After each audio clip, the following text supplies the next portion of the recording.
តោះអូខេថ្ងៃនេះខ្ញុំធ្វើវីដេអូនេះឡើងដើម្បីណែនាំបងប្អូនពី Fiber Prune របស់យើងថារូបរាងមិនឲ្យកញ្ចប់វាមិនណាបងប្អូនណាចំណុះប្រមាណដើម្បីបញ្ជាក់ឲ្យបងប្អូនបានដឹងនេះគឺជា NST Fiber Prune របស់យើងគឺរូបរាងបែបនេះណាបងប្អូនណាប្រអប់វាជាបែបនេះដែលមានថង់ស្រោបខាងក្រៅណាបងប្អូនណានេះមានថង់ស្រោបខាងក្រៅណាអូត sticker ខាងក្រៅហើយមានប្រអប់បែបនេះ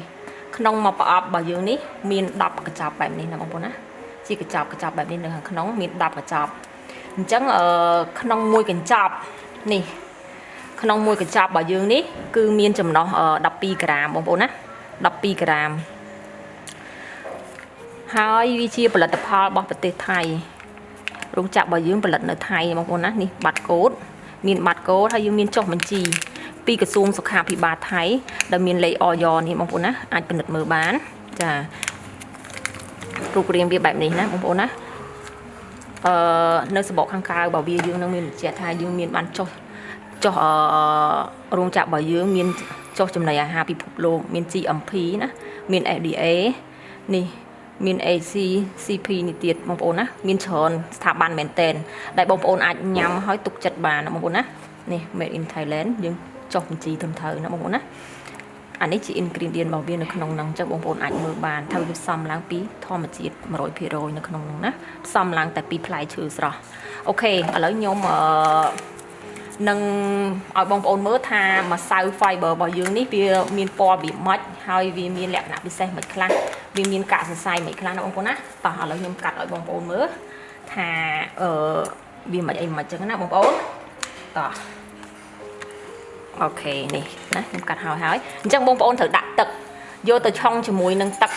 ចម្រោះប៉ុណ្នេះណាបងប្អូននេះណាចម្រោះវានេះគឺ120ទៅ150 ml ដែលបងប្អូនឆុងជាមួយនឹងទឹកសុទ្ធក៏បានទឹកដាំពុះក៏បានឬមួយទឹកចម្រោះទឹកដែលបងប្អូនញ៉ាំរាល់ថ្ងៃណាបងប្អូនណាអញ្ចឹងបងប្អូនដាក់ចូលមក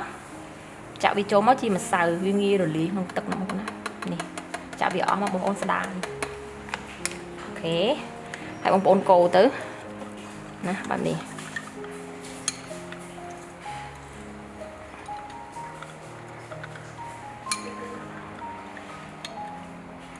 កូរឲ្យម្សៅនឹងរលាយអស់នៅក្នុងទឹកហ្នឹងបងប្អូនណាចាំបងប្អូនញ៉ាំ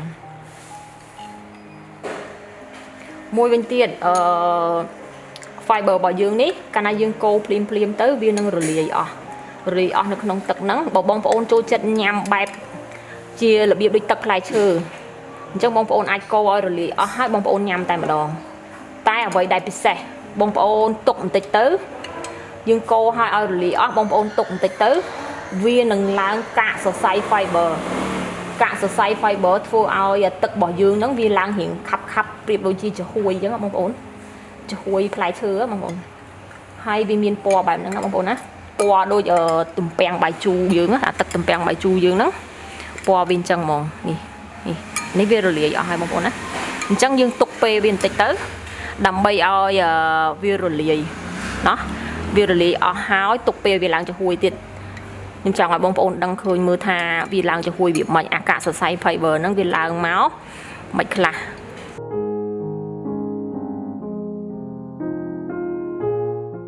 តោះឥឡូវយើងទុកវាចោលរយៈពេលពី15ទៅ20នាទីទៅវានឹងឡើងកាកសរសៃ fiber បងប្អូនឃើញអត់នេះខាងលើនេះជាទឹកនេះបងប្អូនណាជាទឹកខាងលើនេះសសនេះណានេះទឹកដល់ពេលឥឡូវយើងកូរទៅខាងក្រោមបងប្អូនកូរទៅខាងក្រោមមើលនេះឃើញទេឃើញវាឡើងសរសៃហ៎បងប្អូនសរសៃនៅខាងក្រោមដូចកកហ្នឹងណាអាហ្នឹងហើយគឺជាកាកសរសៃ fiber ដែលចេញពីផ្លែប៉ោមផ្លែទំពាំងបញ្ជូរផ្លែឈើជាច្រើនមុខដែលយើងដាក់នៅក្នុង fiber prune របស់យើងហ្នឹងណាហ្នឹងហើយអាហ្នឹងវាជួយដេញជាតិពុលដេញកាកសំណល់ដែលអាក្រក់ចេញពីក្នុងខ្លួនយើងសម្អាតកាពះពោះវៀនយើងបានល្អបំផុតគឺកាកសរសៃ fiber ធម្មជាតិហ្នឹងឯងបងប្អូនហ្នឹងហើយតែប៉ុណ្្នឹងទេហើយអានេះយើងបើអ្នកចូលចិត្តញ៉ាំត្រជាក់បងប្អូនដាក់តកដុំតកចូលទៅញ៉ាំឆ្ងាញ់មែនតើហ្មងណាយើងញ៉ាំរៀងរាល់ពេលក្រោយអាហារពេលល្ងាចណាបងប្អូនណាក្រោយបងប្អូនញ៉ាំអាហារពេលល្ងាចហើយបងប្អូនញ៉ាំទៅសម្រាប់ហ្មងទៅណាបងប្អូនណាអូខេអរគុណច្រើន